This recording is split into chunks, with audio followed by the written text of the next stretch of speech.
Good morning, America. How you doing today? And hello to all our fellow veterans out there. Hope everything's going good. And we got a special show for you today. We're going to be talking to the founder of a nonprofit and to help veterans discover an ultra uh, different lifestyle to help them with their PTSD and help them fight their demons. And we'll bring our guest on here in a moment. Speaking of PTSD, I'm still looking for veterans to email me and tell me how they deal with their PTSD. So this is something we'll periodically talk about, discover new ways to help each other out, and go from there. But I do need some people to email me how you deal with your PTSD, and we'll even bring you on the show if you want. And you can see down on the ticker, there's the new email address for the podcast. Just go ahead and email that and let me know how you deal with it, and we'll go from there.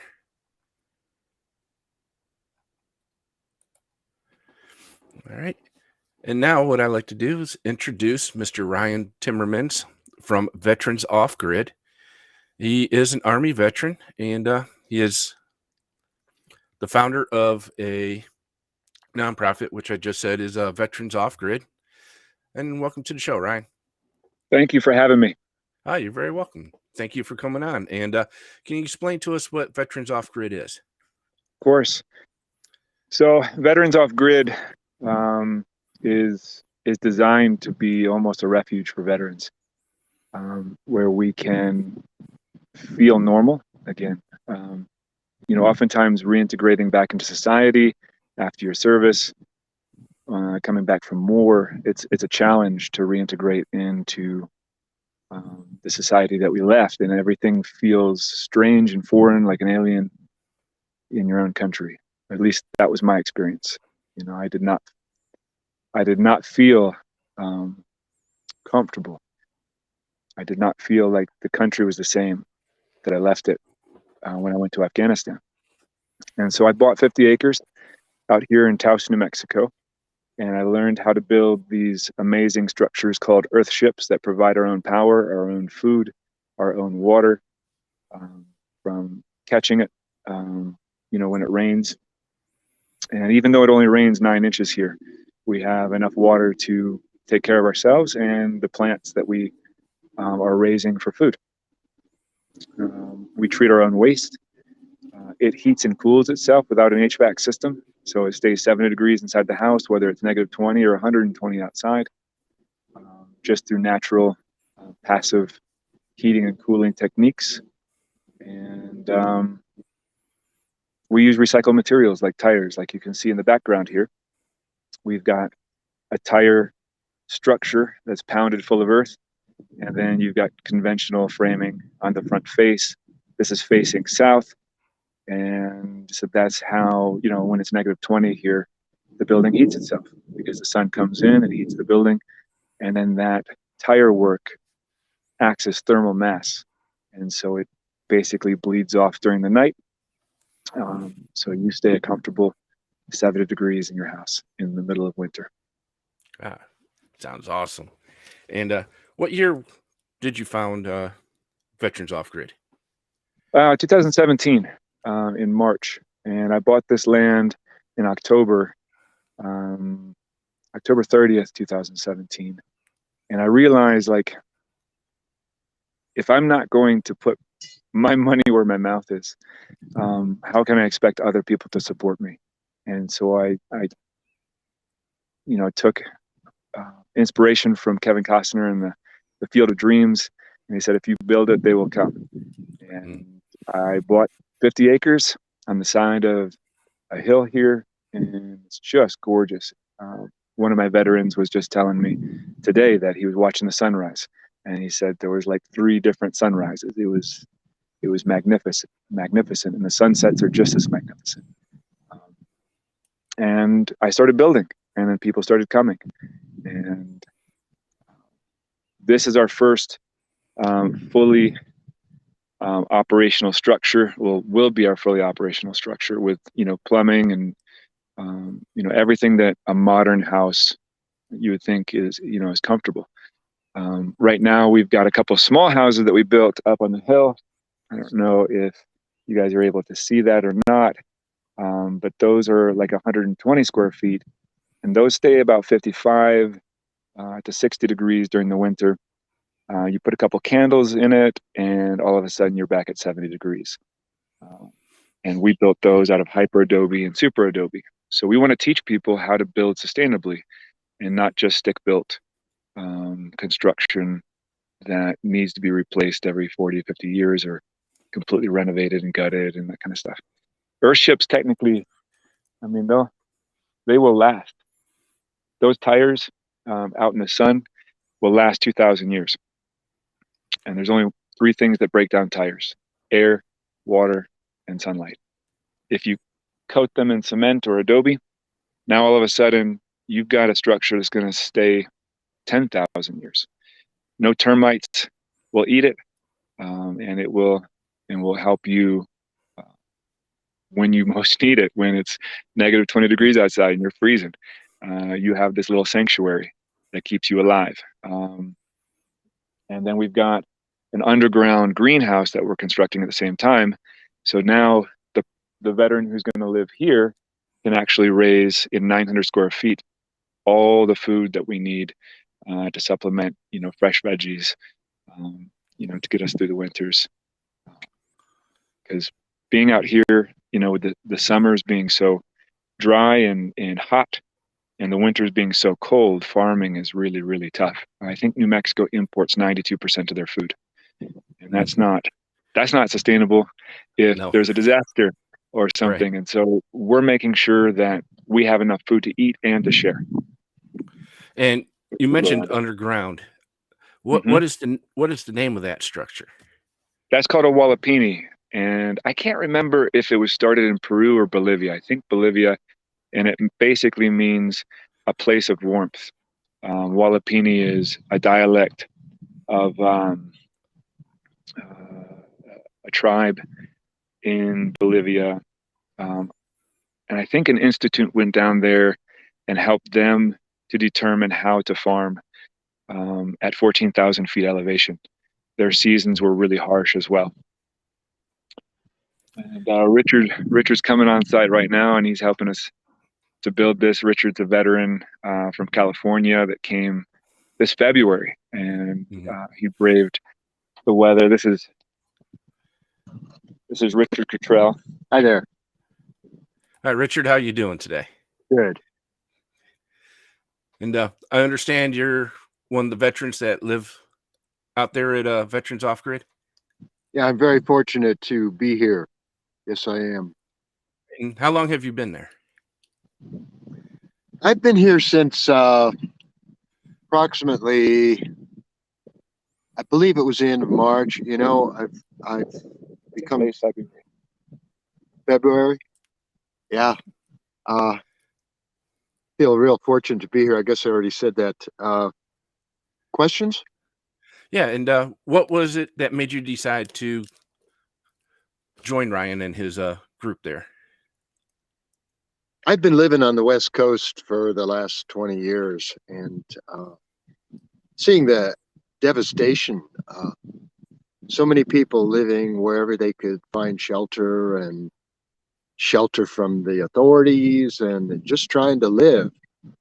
And the little things that I could think of doing to feel better about me being a human being and seeing what other human beings are going through, I hooked up with Ryan, and he told me what he was doing out here. And I was amazed.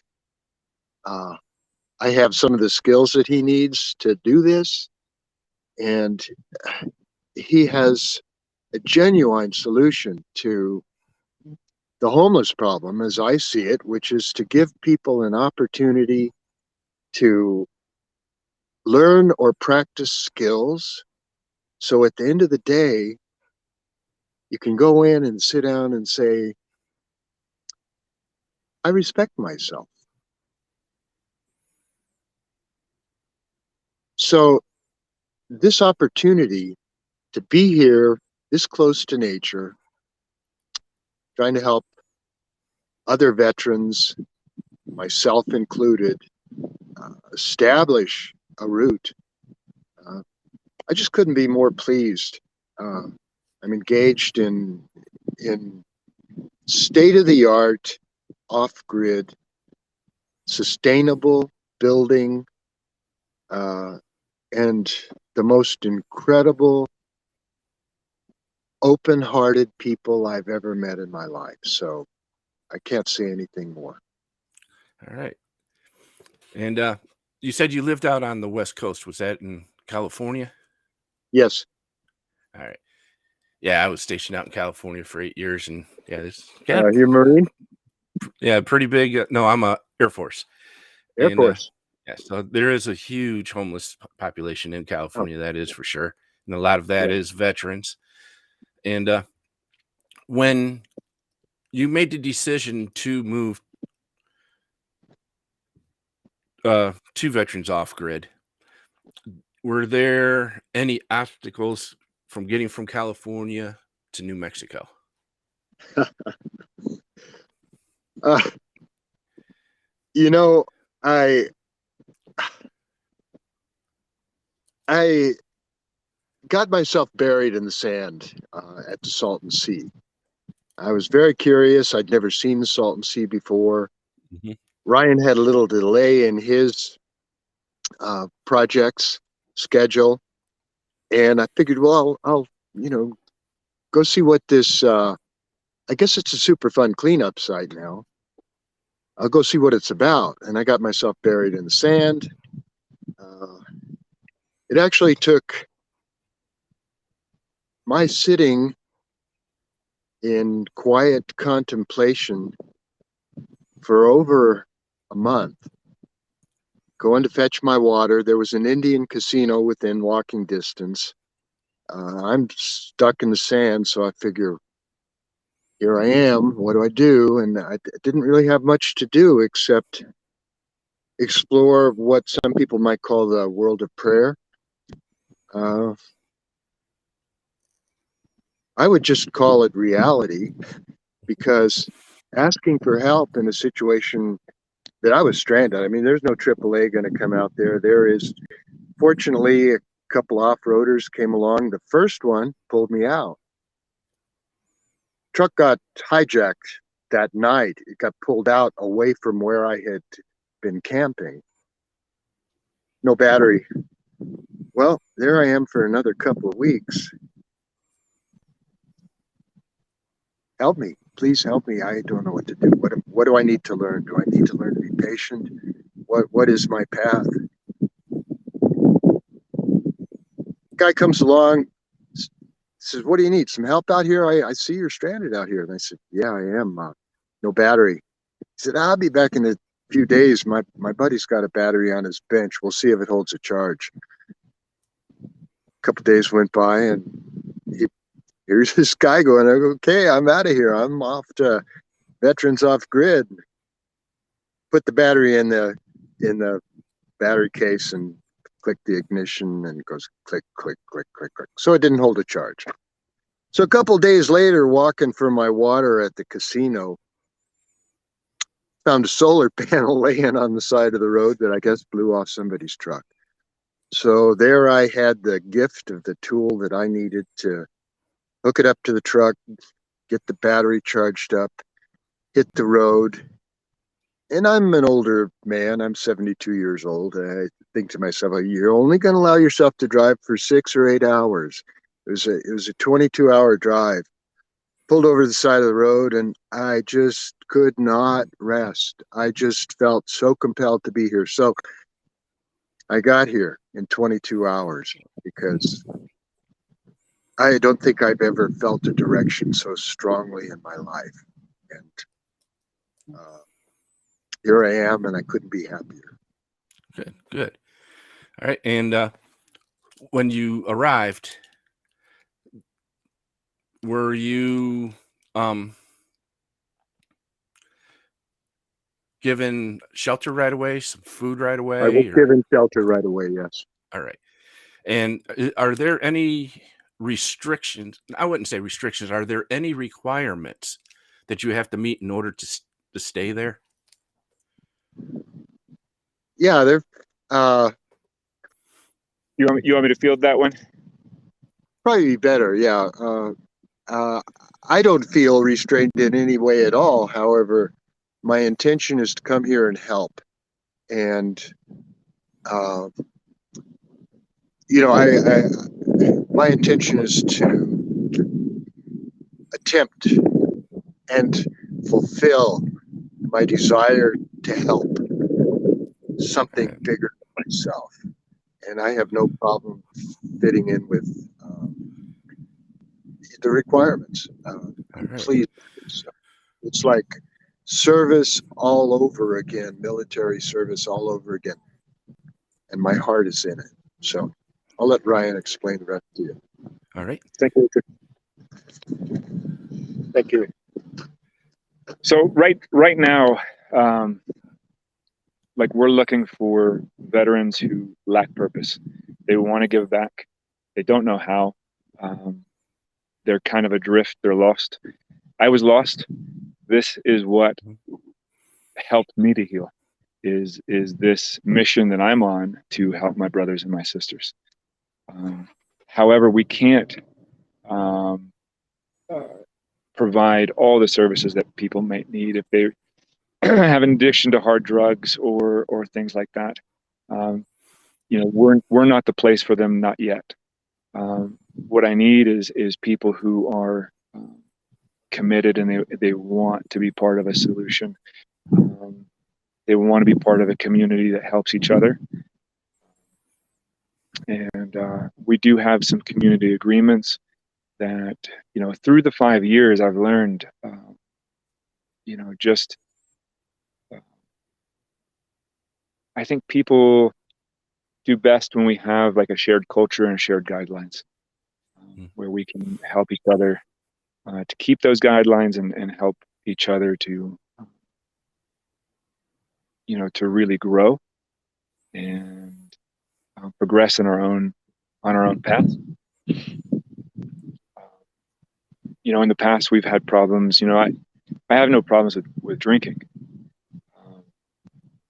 but one drink is my normal, right? Like if I'm going to a restaurant or something, I might have a beer.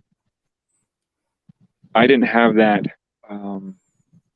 thought that maybe one beer is the downfall of someone going right back into alcoholism. And that, to be honest, that's part of our culture as military.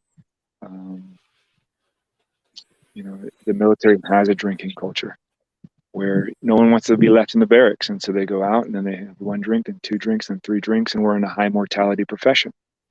So when we get out, unfortunately, we have a lot of those bad habits that sabotage us.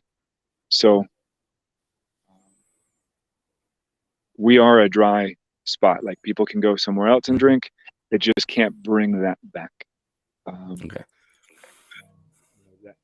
That kind of stuff is that.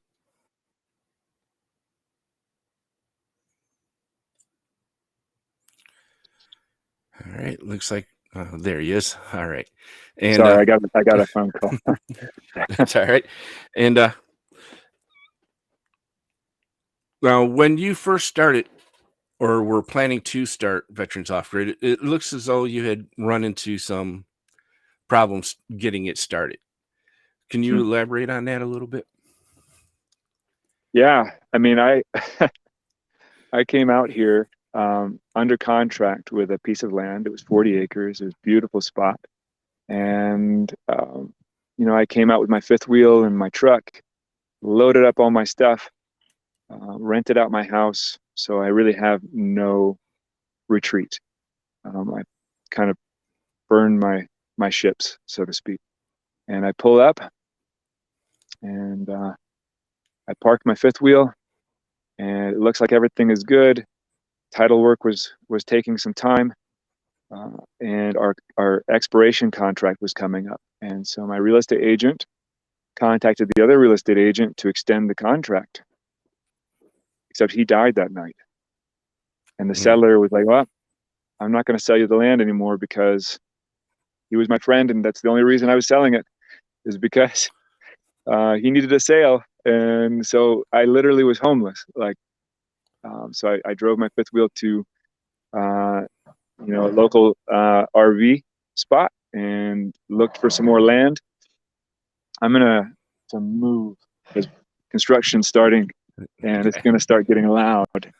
Did you want me to show the viewers the Wallapini, or Sure. just move to another place? You can show us that, yes. And so I was kind of like, I don't know, maybe this is not what I'm supposed to be doing. Maybe this is not where I'm supposed to be doing it. And so I had some moments of doubt. But I found 10 acres and I moved my fifth wheel onto the 10 acres.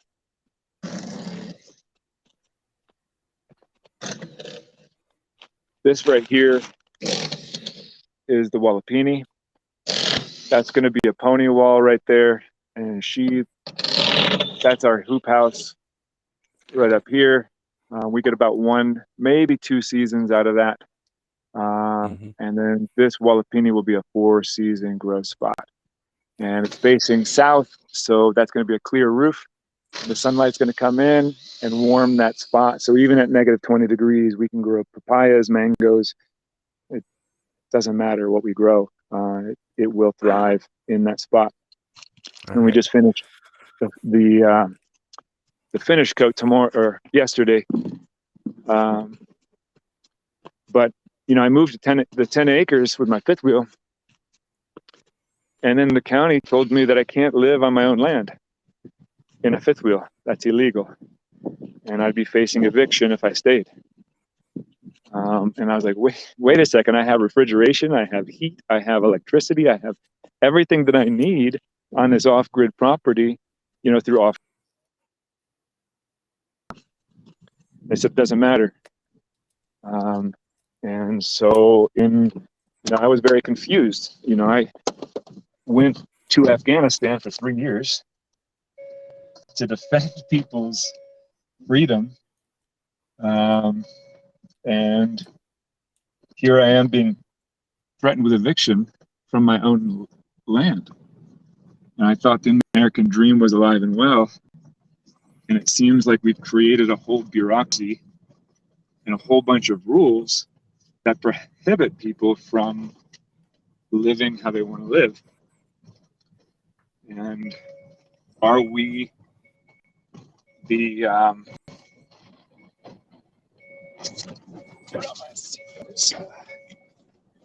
going off? Have we created our own homelessness problem by having such rigid and intrusive ordinances and laws that people are forced into homelessness because they can't afford the way we've set life up in this country? I don't know. It's a question to be asked. I know when I was in Afghanistan, one of my mentors, he's on the Mountain Men show on the History Channel, and his name is Eustace Conway, and he's one of the mountain men they follow around, and I was one of his first survival students.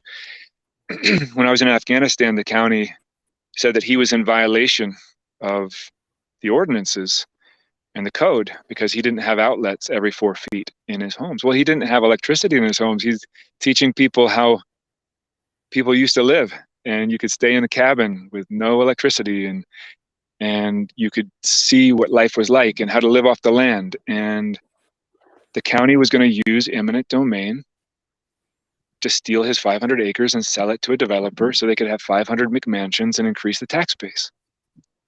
I called 20 times from Afghanistan. I was pissed.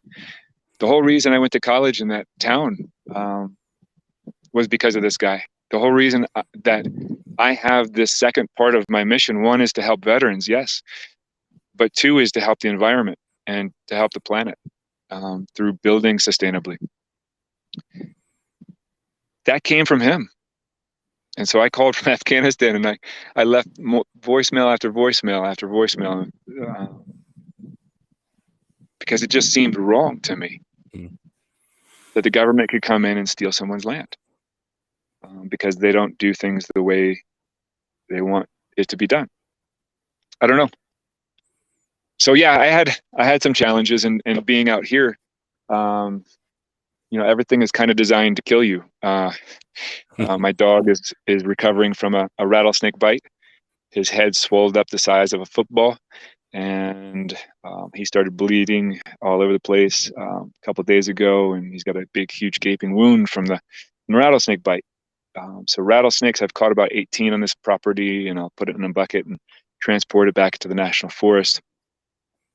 And the sun, it's extremely dry. The winters are extremely deadly, and I think one of the interesting things that I noticed here is that when you find veterans in Taos County, they're generally of the combat variety, special forces, infantry, combat arms. And I think that the harshness of this land is attractive because it's a challenge. And I think veterans in particular like challenges. I think that's some of our favorite stories to retell is when we are my dog. Hold on, I don't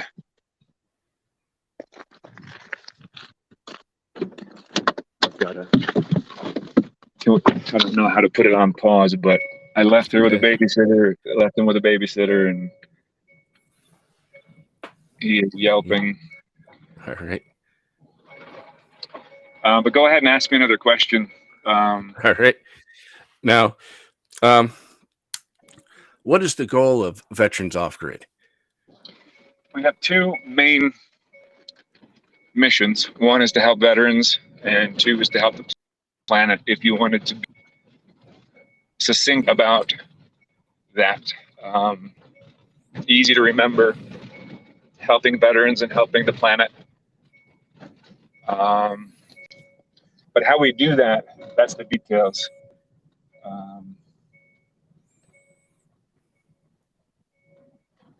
That I'd love to share with you guys, but I just want to make sure my dog's okay. Okay. One of the ways we help veterans is we encourage veterans to have rescue animals, not animals necessarily from a breeder, but go be part of the solution. When there's dogs waiting to be adopted, cats waiting to be adopted, and they're going to get killed, be part of the solution. Go adopt one, and that animal provides that unconditional love and also a sense of purpose. A veteran can't check out of life because their dog is super important. Oh, baby. All right. So this is Leo. Leo is now on your podcast. Yes. And he's a rescue from the Mesa. And you can see the wound is pretty gnarly. Shayla, can you hold this real quick? I'm gonna reposition. All right. Can I get him off the truck? Hello. How you doing today? This is my girlfriend, Shayla.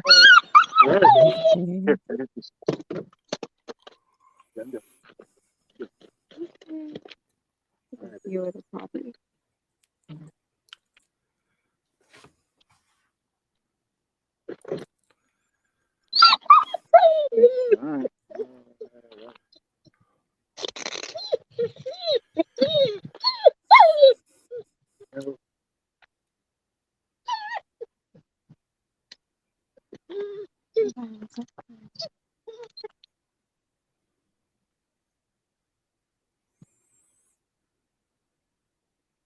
No.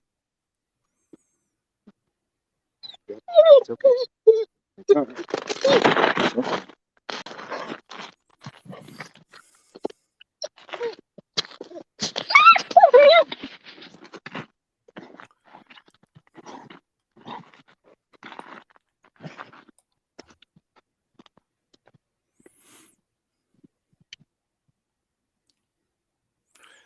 All right, while he's working on that, I'll go ahead and post information to where you can reach Veterans Off Grid if this sounds like a program you might be interested in, or even to just support the program. Here's his website and the email and the phone number.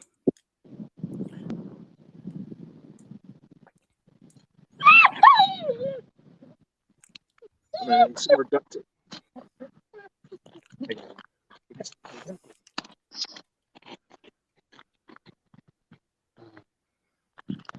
So off-grid life can be challenging for sure. We're about 30 minutes from a town that has a veterinarian, and they're booked. I know, buddy. No, we'll get you in as soon as possible. And kept getting rid of his other bandages. So this is what I got. A towel and some duct tape.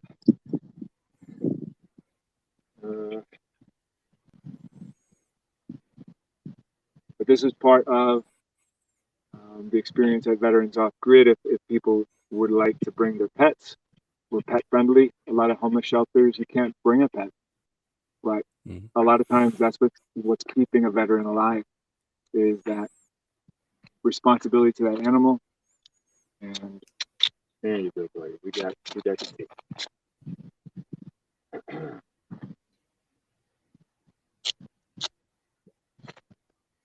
Get some live action here. Yes. On your podcast. Oh boy. Oh boy. Okay. Oh boy. It's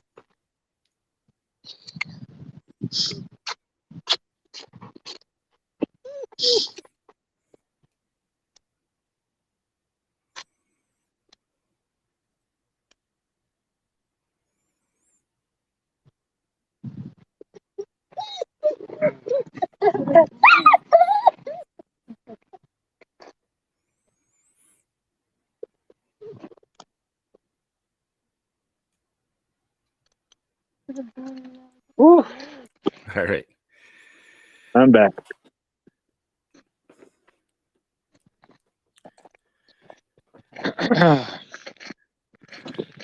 So that's my Earthship there in the background with my fifth wheel that I got evicted out of. I can store it on the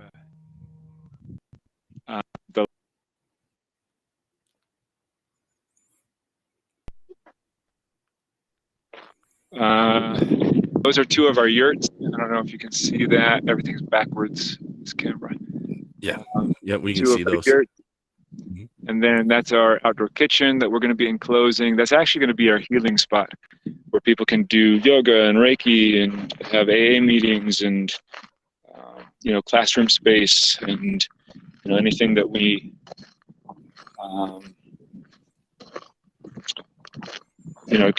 can use to bring a sense of community and healing, community space.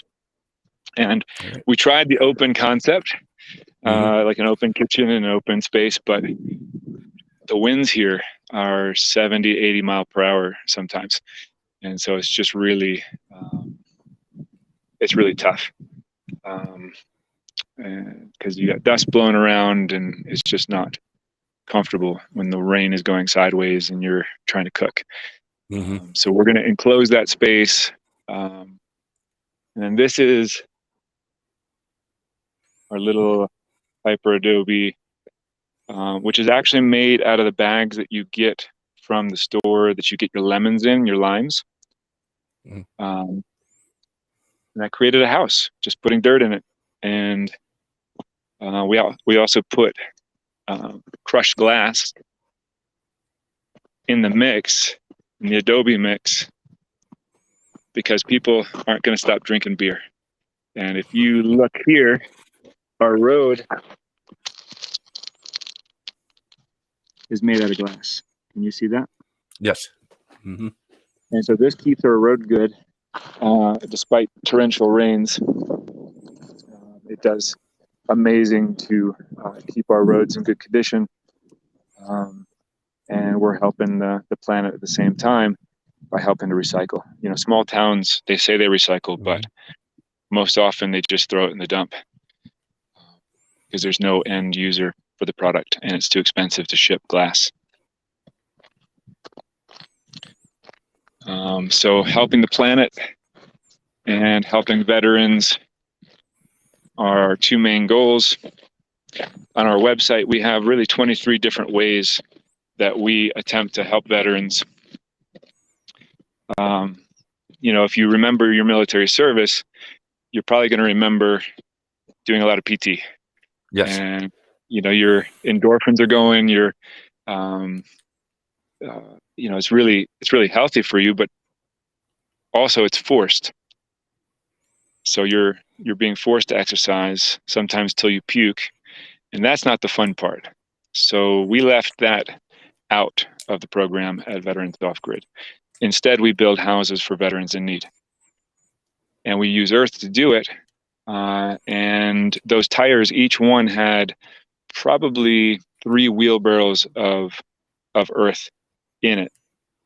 And then we sledgehammer it into the tire.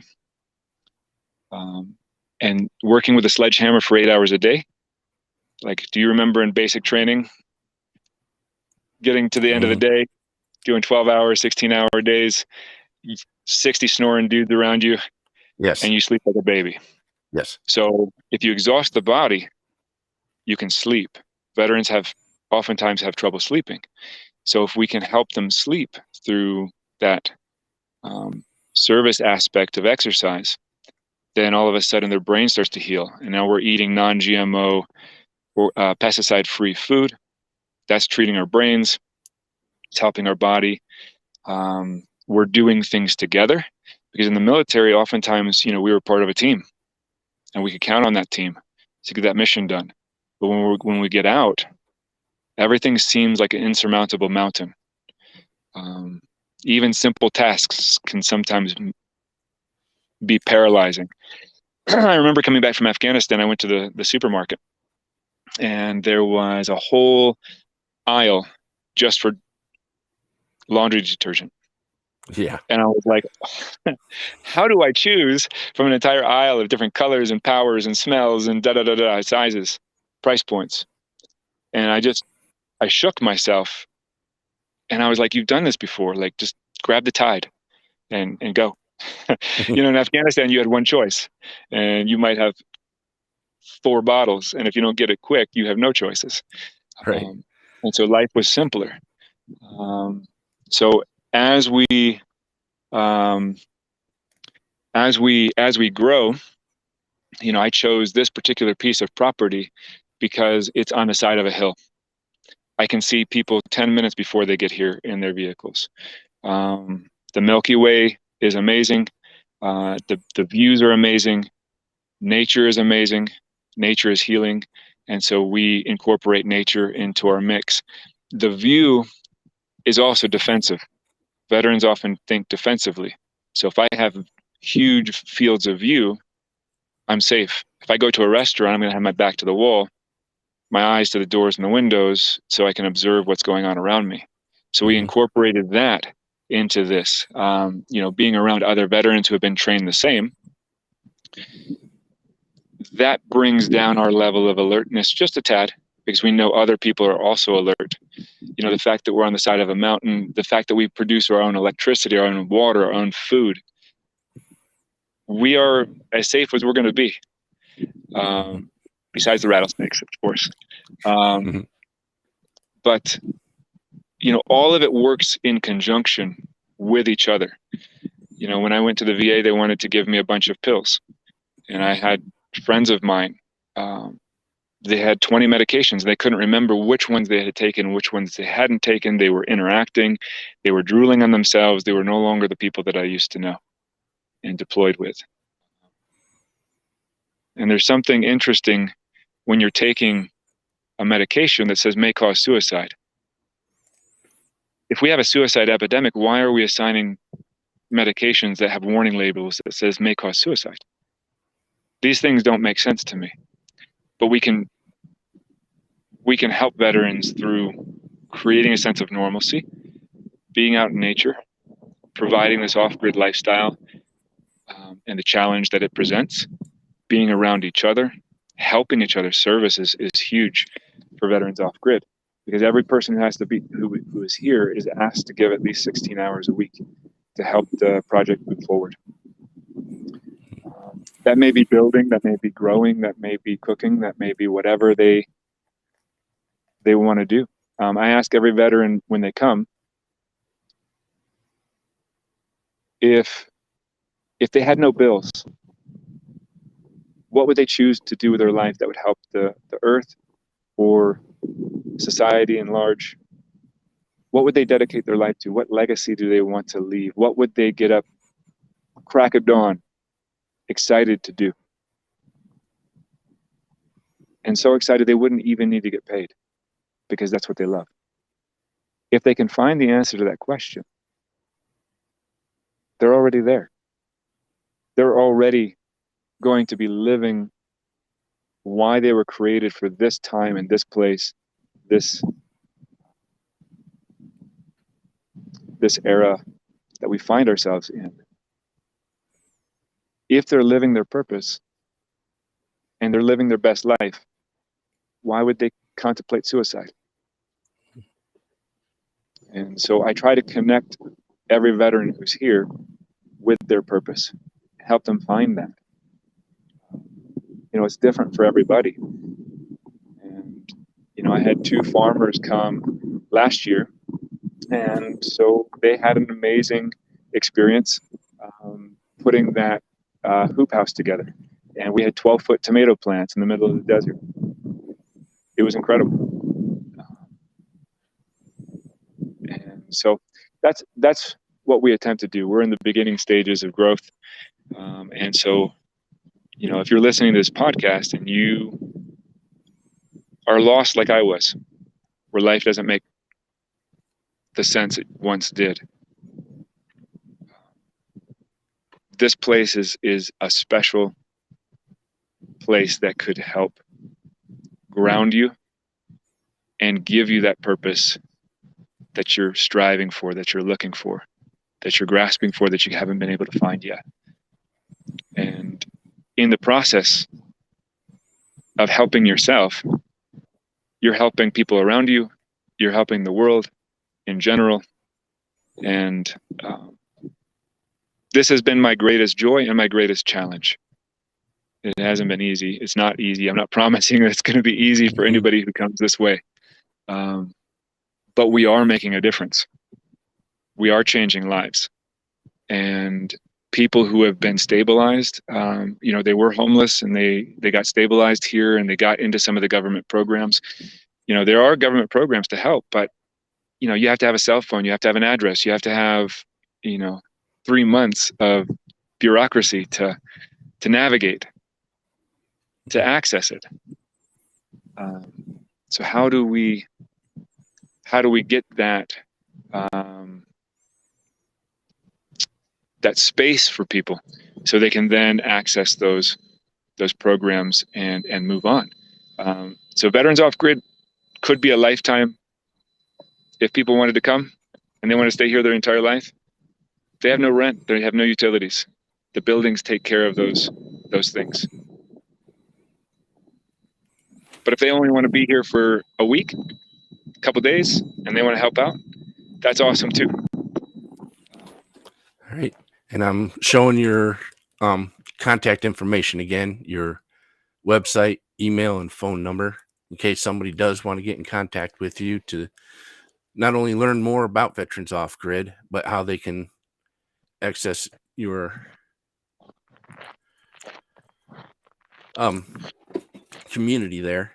And before we go, let's see here.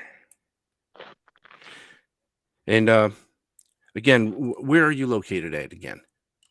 We're in Taos, New Mexico, and it is gorgeous here. There are 4 major ecosystems. So I know I talk about being in the desert, but within 30 minutes, you have giant trees and ski valleys, and the Rio Grande Gorge is 4 miles from our house. We raft the river in the summers. Like, it's just an amazing location that I didn't think I was going to like the desert, to be honest with you. But it has grown on me. Check out this field of, sunflowers. The desert flowers are blooming in September, and it's just an incredible majestic place. They call New Mexico the land of enchantment for a reason. They also call it the land of entrapment. As soon as you come, you end up staying. So, yes, I have heard that.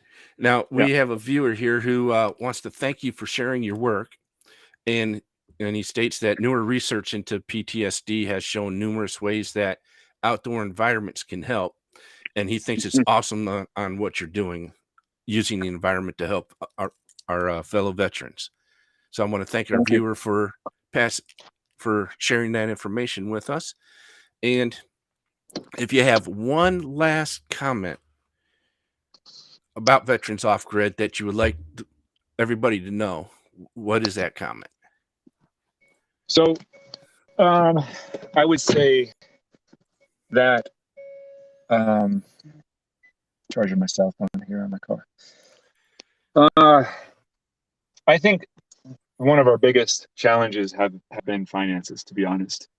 A lot of this I use my money for, because when I was in Afghanistan, there was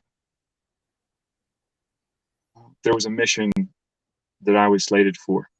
I was intel and psyop, and I was going to go to Salerno, and I had hurt my back, and the first sergeant held me back, and there was another guy who took my place on a mission with a working dog. They took an MP. They hit an IED. The vehicle that I would have been on was completely destroyed. He took my place, and this is my way of giving back. And so I'm all in. I don't get paid. This is my life's calling. A lot of the grants that are out there, they don't apply to off-grid. A lot of the things that we're doing are outside the scope of government financial help. And so we've done all of this work, and we've helped all these people based on small donations of my friends on the East Coast and people around us who see us and they're like, wow, this is an amazing concept. And they give because they see the work we're doing. So I would encourage, like, any viewers that are seeing this, come out here, experience it for yourself. If you can't do that, help us from afar. Follow us on Facebook and Instagram, and really get involved. If you're a lawyer, if you're an accountant, if you're if you have some skill that you want to donate your time on, that all helps to save finances so we can go faster. And the more people that we house, and the more people who are volunteering, the faster we can go, the faster we can expand to other states and create a mobile network where veterans can come and go as they please, and they can find their tribe by going to other veterans off grids across the country. Right now, we're in Taos, New Mexico. This is our ground zero. This is our start. And it is an amazing place with an amazing knowledge base for sustainable living and sustainable building. So I think I would leave with that. Okay. We do have a partnership with UNM, which is, You can use your GI Bill, your Voc Rehab, and you can actually learn if you love the off-grid lifestyle, if you have dreamt of living off-grid on your own property, and you just lack the skills, there's a 1-year program at UNM Taos, and it basically teaches you from start to finish how to build your own sustainable structure. You get the architectural plans because you create them yourself. You find out which building is the best for your area and cost and budget, and you learn the carpentry, plumbing, and electrical to make that actually happen. And it's an amazing program. And if you want more information, feel free to reach out to me. All right, Ryan, I want to thank you for coming on to the show today. This is an awesome program, and hopefully we reach some people that this program will help and they get in contact with you here real soon. And once again, thank you for coming on. Thank you. And Leo says thank you for allowing the space for him to be taken care of. Leo, welcome, and you're welcome, and thank you for coming on and talking to us today. Awesome. Thank you. All right. Thanks, Ryan. All right, everyone. That is Veterans Off Grid. You can reach them at veteransoffgrid.org or veteransoffgrid@gmail.com. I also listed the phone number here. If you think this is one way of dealing with your PTSD, or if this is a lifestyle that you think will be suited for you, by all means, give Ryan a call or shoot him out an email, and I'm sure he'll give you all the information that you'll need to make that decision to see if you want to join him or not, or even if this is a program that you want to sponsor. Give Ryan a call, shoot him out an email, see how you can help him, like he said, from afar. All right, now next week, we are going to have a very special guest on. He is a former New York fireman. Not only did he advocate for first responders from Ground Zero, he also joined us in advocating for the PACT Act. So we're going to have Mr. Joe McKay come on to the show, and we're going to talk about how he got involved with advocating for the first responders and then moving on over to help us veterans out. That's one group of individuals that did not get enough thanks when we advocated for the PACT Act. First responders were at our side. They showed up at a lot of our rallies. They showed up at a lot of our press conferences. They even showed up at Firewatch on the Capitol steps. We didn't ask them to come. They came on their own. And not only did they support us veterans, but of course, John Field from the Feel Good Foundation, who helped them with their advocacy for their health care. He was helping us. So a lot of the first responders definitely thought it was their duty to come help us, and we appreciate them like you would not believe. So next week, we're going to have one of them on, Mr. Joe McKay. So I hope everybody comes and joins us. And once again, folks, right there, PTSD. How do you deal with your PTSD? Shoot me an email. Let's discuss it. Let's help our fellow veterans out who are struggling with their PTSD. We know the VA says it's 17 veterans a day. We know it's more that are deciding to take their own lives. We know it's more than 17 a day. Let's help our fellow brothers and sisters out. Shoot me a line. Tell me how you deal with your PTSD, because your method might help somebody who is struggling with theirs. Me, I use art. I use photography. When I have a nightmare, I go and I paint an abstract version of my nightmare, and that helps me out. It might help somebody else out. Now that I mentioned that, they might take up art now. It might help them. You might have a different method. shoot me a line. Help your brothers and sisters out. All right. Well, that's today's show, folks. And I want to thank you for coming on. And almost forgot. This is really huge. We are going to have a very major, huge announcement about the show next week. And I think everybody's going to like this major announcement. So tune in next week. And from there, I'm going to say thank you for joining us today and hope you have an awesome rest of your week. Thank you.